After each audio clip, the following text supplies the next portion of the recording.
2 जगह कार्यक्रम और पंडरिया में रात्रि शाम विभिन्न समाज के लोगों से मुलाकात हुई और जो शासकीय योजनाएं हैं उसके बारे में लोगों से फीडबैक लिया, जानकारी भी दी और लोगों में बहुत उत्साह है हमारे योजनाओं से जो लाभान्वित है, चाहे गोधन न्याय योजना हो, चाहे राजीव गांधी किसान न्याय योजना हो, भूमि श्रमिक न्याय योजना हो, सबका लाभ लोगों को मिल रहा है। तो काफ़ी लोगों में उत्साह देखने को मिल रहा है।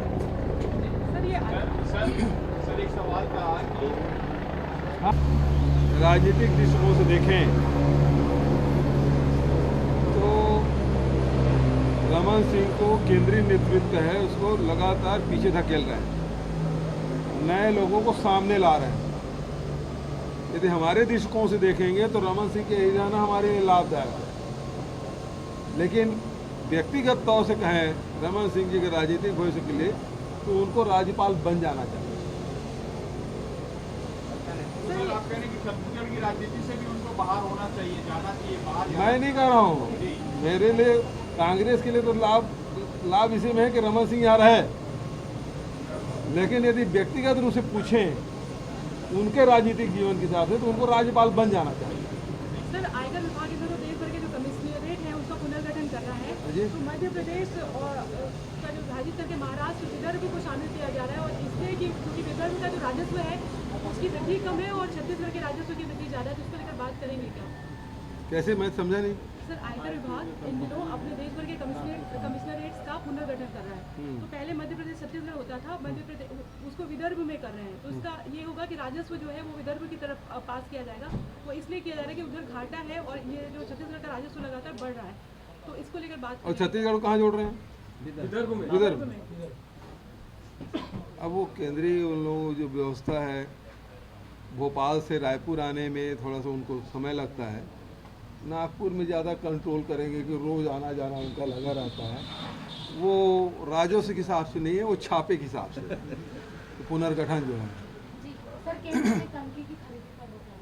बिल्कुल गलत किया है। आयरन ओर के और कनकी पे जो निर्यात है उसे रोक लगाया जाना मतलब छत्तीसगढ़ के हितों के लिए नुकसानदायक है। आयरन ओर में निर्यात में रोक लगाए तो उसका स्टील सेक्टर में बड़ा उसका प्रतिकूल असर पड़ा। अभी कनकी में जब तक कि चल रहा था, यहाँ राइस मिलें भी चल रही थी और किसानों का धान है वो 1900 से लेकर 2400 रुपये तक के प्रति क्विंटल मंडियों में बिक रहा था। ये पहली बार ऐसा हुआ। अब उसको निर्यात को प्रतिबंधित करने के कारण से अब वो धान की कीमत में 300 रुपये की गिरावट आई है। ये फर्क पड़ा है, तो निर्यात क्यों रोकना चाहिए? सर, बीजेपी आरक्षण के मुद्दे को लेकर आदिवासी नेताओं के बंगलों का घेराव करेंगी, ये संभाग में भी प्रोटेस्ट करेंगे। भारतीय जनता पार्टी आरक्षण के मामले में अपनी स्थिति स्पष्ट करे। मैं कल भी बोला था जाते जाते और आज भी बोल रहा हूँ, वो आरक्षण के मामले में अपनी स्थिति स्पष्ट करे। मैं पूछना चाहता हूँ वो आरक्षण के बारे में क्या कहते हैं। सर, आरक्षण से एक और है कि हाईकोर्ट ने बस्तर सरगुजा संभाग के अलावा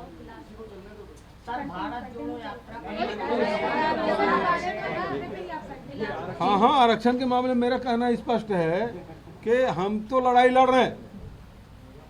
आदिवासियों के हक की बात थी।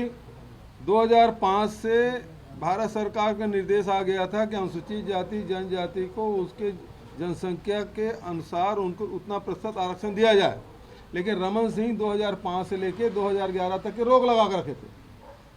2011 में जब आंदोलन हुआ तो 2012 में उन्होंने फिर एक नोटिफिकेशन लिया और उसके बाद लोग कोर्ट गए और कोर्ट में स्टे लिया राज्य सरकार ने। उसके बाद उन्होंने 6 साल उनको मौका मिला, 12 से लेकर 18 तक के, लेकिन जो सीएस की कमेटी बनी थी उसकी रिपोर्ट सबमिट हाई कोर्ट में नहीं किया। ननकी राम कंवर के अध्यक्षता में कमेटी बनी थी, उस रिपोर्ट को भी सबमिट नहीं किया। इन 6 सालों में रमन सरकार ने किया क्या? और अब जब आरक्षण कांग्रेस की जहाँ तक की बात है, कांग्रेस ने जनसंख्या के आधार पर आरक्षण देने की बात कही है और जिसका जितना हक है वो मिलना चाहिए और उसके लिए हम प्रयास भी कर रहे हैं। अभी जिस प्रकार से मंडल आयोग की जो सिफारिश है ओबीसी 27% मिलना चाहिए, वो मिले। एससी की जनसंख्या 13% है तो उतना मिले जो 2011 की जनगणना के हिसाब से। एसटी की जो जनसंख्या है 32% है, उसके हिसाब से मिले, और ईडब्ल्यूएस के लोकसभा में पारित किया था 10%, उसके हिसाब से मिले, तो हमने तो 72% किया। अब उसके बाद जो हमारा प्रयास था उसमें हेड काउंट कर रहे हैं पटेल कमीशन के पटेल के अध्यक्षता में वो हमने कमेटी बनाई है, बहुत जल्दी उसका रिपोर्ट आ जाएगा, उसको भी हम कोर्ट में प्रस्तुत करेंगे। तो हमारा प्रयास तो लगातार है और जो हम दिखा रहे हैं, और आगे भी लड़ाई लड़ेंगे। अभी जैसे हाई कोर्ट में स्टे वेकेट हो गया, सुप्रीम कोर्ट मतलब फैसला आ गया, हाई कोर्ट का क्षमा चाहूँगा, स्टे विकेट नहीं हुआ, फैसला है हाई कोर्ट का, उसके अगेंस्ट में हम सुप्रीम कोर्ट गए हैं। वकील तीन बड़े वकील लगाए हैं, जैसे मनु सिंघवी जी हैं और 2 और वकील रोहतगी और कपिल सिब्बल, 3 वकील हम लोग लगाए हैं। तो हमारी तो गंभीरता है, लेकिन भारतीय जनता पार्टी बताया है कि उसके आरक्षण के मामले में उसकी नीति क्या है, वो स्पष्ट होना चाहिए।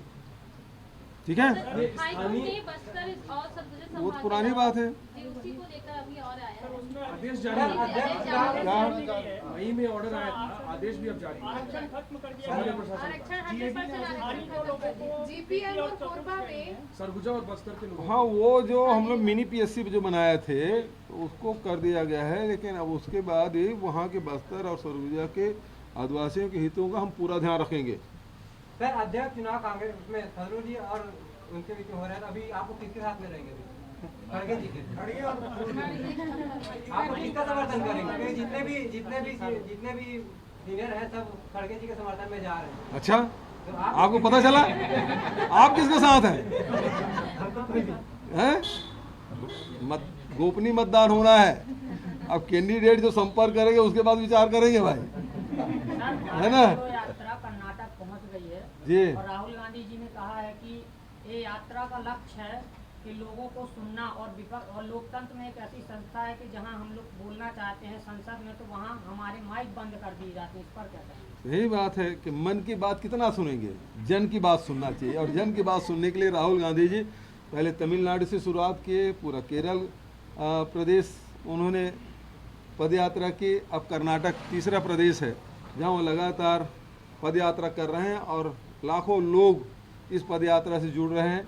मेरा भी सौभाग्य है कि मुझे 3 बार जाने का अवसर मिला, और मैं अभी कर्नाटक भी निकट भविष्य में कार्यक्रम बनाऊंगा ताकि कर्नाटक प्रदेश में भी एक दिन वहाँ राहुल गांधी के साथ मैं पद यात्रा कर सकूँ। आज अंतर्राष्ट्रीय वृद्धजन दिवस है, आज से सियान हेल्पलाइन की शुरुआत आप लोग कर रहे हैं। जी, सियान दरअसल आज के जो व्यस्ततम जीवन है और रोजी रोटी के तलाश में लोग दूसरे प्रदेश चले जाते हैं, दूसरे देश चले जाते हैं, वृद्ध माता पिता यहीं रहते हैं, तो ऐसे में उनकी देखभाल करना हमारी नैतिक जिम्मेदारी है। उसके लिए वृद्धजन हेल्पलाइन की शुरुआत की गई है। सर, हसदेव बचाओ आंदोलनकारियों से जो है आईटी अब पूछताछ कर रही है, तो केंद्र सरकार क्या कर रही है?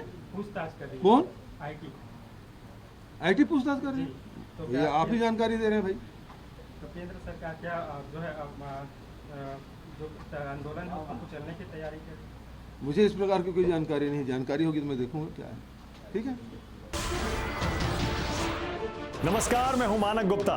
अगर आपको हमारा ये वीडियो पसंद आया हो तो इसे लाइक और शेयर जरूर करें, और हाँ, हमें सब्सक्राइब और फॉलो करना ना भूलें ताकि आप देश और दुनिया की कोई खबर मिस ना करें। तो जुड़े रहिए हमारे साथ और देखते रहिए News 24।